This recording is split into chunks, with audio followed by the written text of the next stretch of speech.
Every year in Dynasty Fantasy Football, we see players hit their peak value, and then generally we see them regress from that peak value overall. So in today's video, I'm going to identify one player at every position that could be seeing their peak value right now, and it might be in your best interest to sell these players while you can to get the best possible return. Let's start the running back position with Kenneth Walker of the Kansas City Chiefs. Obviously, a change of scenery here going from the Seahawks to the Chiefs. And we have Kenneth Walker right now on Fantasy Calc sitting around other names that are pretty prestigious at the running back position. We're looking in between players like Jonathan Taylor, James Cook, Christian McCaffrey, Breece Hall, Chase Brown, Quinshon Judkins, Travion Henderson. So a lot of value overall here sitting at the running back position. And I think this is quite interesting because nobody viewed Kenneth Walker as this valuable before last season. And I think even if you were a Kenneth Walker owner last year, there were times where you were questioning what his true value was. But we saw that injury to Zach Charbonnet late in the season. We saw the usage for Kenneth Walker really have an uptick late in the season as well. And then bleeding into the NFL playoffs as well as the Super Bowl, we saw Kenneth Walker really just dominate the NFL. But outside of that, he did not have that dominant of a season. He was the RB22 overall in full PPR, just over 1,000 rushing yards, 5 rushing touchdowns on the season, as well as 31 grabs for 282 receiving yards. And that was it. Now he gets a change of scenery with the Kansas City Chiefs, and I guess that in conjunction with the recency bias of what he did throughout the course of the NFL playoffs has just skyrocketed his overall dynasty value. We look at Fantasy Calc. He is a player who has seen a massive overall influx in his value and how fantasy managers, dynasty managers out there are currently viewing him.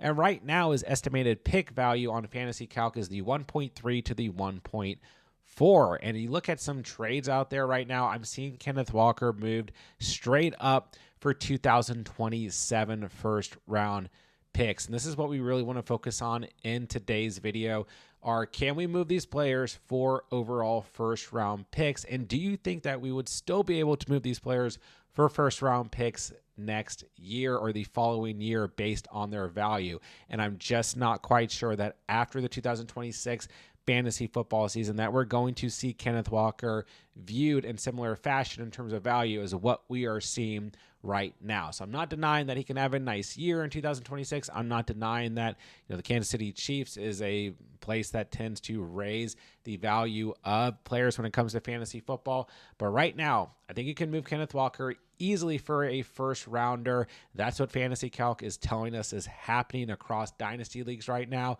So it might be in your best interest to go in and cash in and trade Walker for a first rounder while you can. Let's move along to the wide receiver position, and we're going to talk about Christian Watson of the Green Bay Packers. Watson coming off of a season where he only played in 10 games, finished as the wide receiver 46, had just 35 catches last year off of 55 targets, but 611 receiving yards off of those 35 grabs. Definitely not bad, and 6 receiving touchdowns. But we kind of have another case of recency bias here, right? He really dominated in the second half of the NFL season last year between weeks 8 and 17. When he was playing, he gave you double-digit fantasy performances a total of 4 times. But also in each of those games, he scored at least 1 receiving touchdown. In 2 of those games, he scored 2 receiving touchdowns. Then once again, bleeding into the NFL playoffs, he had a nice game against the Chicago Bears in which the Green Bay Packers were eliminated from playoff contention. But nonetheless, here we do have some moves in terms of this roster, right? No more Dontavion Wicks, no more Romeo Doubs. So there is, in theory, more targets to go around. So I think in conjunction with how Watson finished the season last year, and then those changes at wide receiver, we're seeing a bit of an influx in his overall value represented. So we look on Fantasy Calc here, in between a lot of interesting names, and I'm not denying that he doesn't belong around these names of players here, but looking at Alec Pierce, Terry McLaurin, Devontae Adams, DK Metcalf, Mike Evans, Matthew Golden, plenty of names here. Then we move over to his chart in terms of value. It has stayed about the same since the course of last year's NFL season. But once again, what's most important here, estimated pick value is the end of the first round bleeding in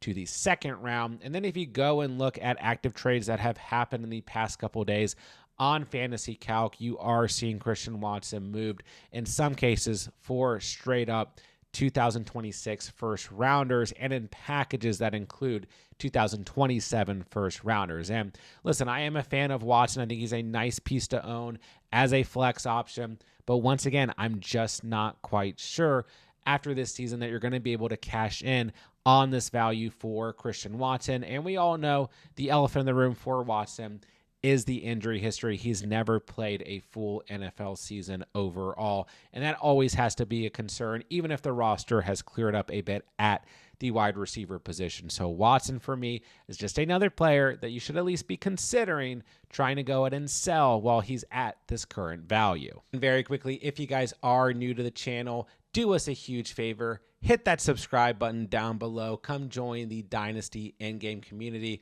We are putting out free weekly Dynasty Fantasy Football content to help you guys dominate your Dynasty Fantasy Football leagues. If you guys get anything out of today's video useful whatsoever, or if you just enjoy the content, do us a huge favor. Hit that subscribe button down below. We would greatly appreciate it. Let's move along to the quarterback position, and we're going to talk about Jackson Dart of the New York Giants going into his sophomore season. Now, Dart finished his rookie season as the QB 14 overall in fantasy football, and only playing in 14 games overall. You have to feel pretty good about that finish, no denying it whatsoever. But I'm a little bit concerned for Dart's fantasy value going into 2026, and I really started the course of the dynasty season or the fantasy offseason for a redraft as a big fan in theory of the Giants offense going into next year. But with the Malik Nabers news coming out and things being murky around the health of Malik Nabers, Dart coming off of a season that he suffered more than one concussion, and then Cam Scatabo also coming off of a major injury, I'm starting to have some hesitancy around this young Giants offense going into 2026, especially because a majority of Dart's fantasy value came from him running the football into the end zone and scoring rushing touchdowns. We look between weeks 4 and week 10 of the season, he had a rushing touchdown or more in every single game except for one. Then he missed weeks 11 and 12 due to injury and the concussion and everything, and he did not have another rushing touchdown on the NFL season until week 17. And I kind of have this fear that the Giants are really going to try and preserve their, possible franchise quarterback here and kind of limit him overall in terms of rushing, and maybe just more importantly, rushing in the end zone overall. So I kind of worry about Dart's fantasy value right now, just based on that loose theory. You could call me an idiot for thinking that or saying that, you don't agree with that. That's completely fine. But I do have that worry personally. And then I am just worried about the health of Malik Nabers going into the 2026 fantasy season, which I really think will impact Jackson Dart at the end of the day, coming off of that rookie season, once again, where he averaged 17.6 fantasy points per game. We look at Dart, where he's valued right now. He is valued very high when we go to Fantasy Calc. In between names like Justin Herbert, Jalen Hurts, Trevor Lawrence, Bo Nix, Fernando Mendoza, Brock Purdy, Jordan Love, Dak Prescott, we have big names at the quarterback position here. And he is easily a player who gained a lot of value in his rookie season, but for the most part, it's been pretty stalemate since that rookie season, but he still is definitely viewed as high value. Now, when it comes to trading quarterbacks in Superflex, for me personally, there is still nothing as valuable as the quarterback position overall, and I kind of do have an issue with the way a lot of quarterbacks are viewed in terms of value when it comes to trading. But we'll put that to the side for now. His estimated pick value is the 1.1 or the 1.2 in 2026 rookie drafts. And I am seeing him, when we look at trades, once again on Fantasy Calc that have happened the past week, being moved for straight up 2027 first round selections. Or, some examples here. Jordan Love and a 2027 first. Kyler Murray in a 2028 first. Dak Prescott, a 2027 first and a 2028 first. These are very good deals overall, really regardless of your roster construction, win now, rebuilding, whatever it may be. These are very good deals when it comes to moving a quarterback. And I think that you guys need to consider cashing in on these type of deals if you can make them happen in your dynasty leagues, because I just think that Dart's value is definitely in line to drop potentially a bit in 2026. So now may be the best time to go ahead and trade him if you can.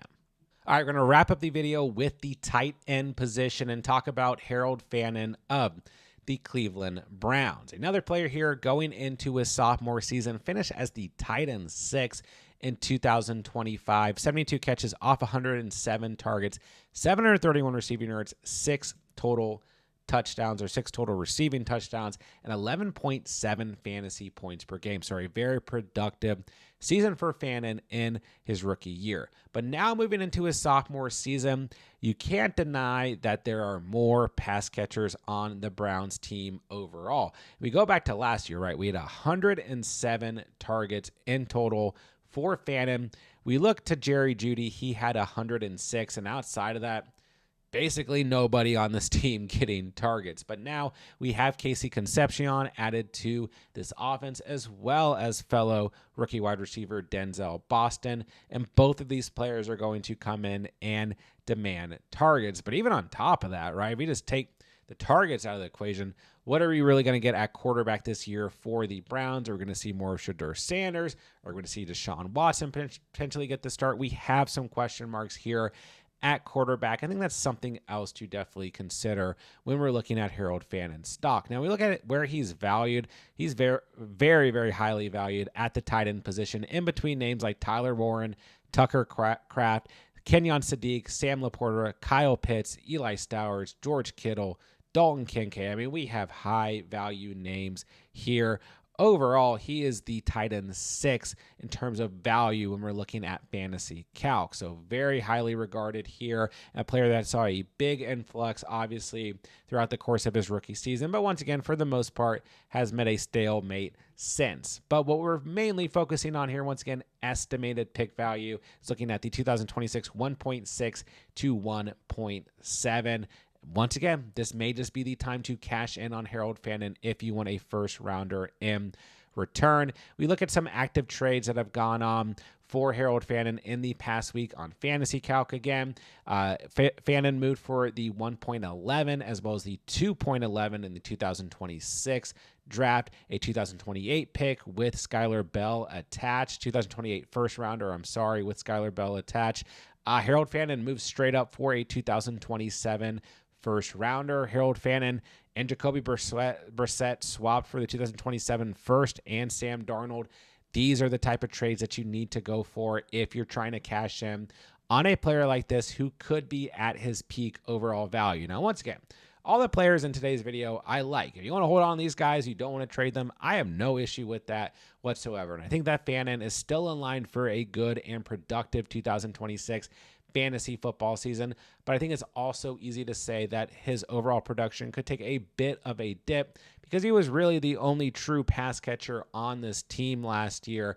And now we have more added to the wide receiver room that will definitely have some sort of impact within this offense, which, by the way, it's going to be a different offense as well. Maybe the tight end position won't be as utilized with a change overall in terms of the coaching staff. So still like Fannin, still like Dart, still like Walker, still like Watson, but maybe now is the time to cash in on these guys for first rounders because we could see a dip in production or value when it comes to the 2026 fantasy football season.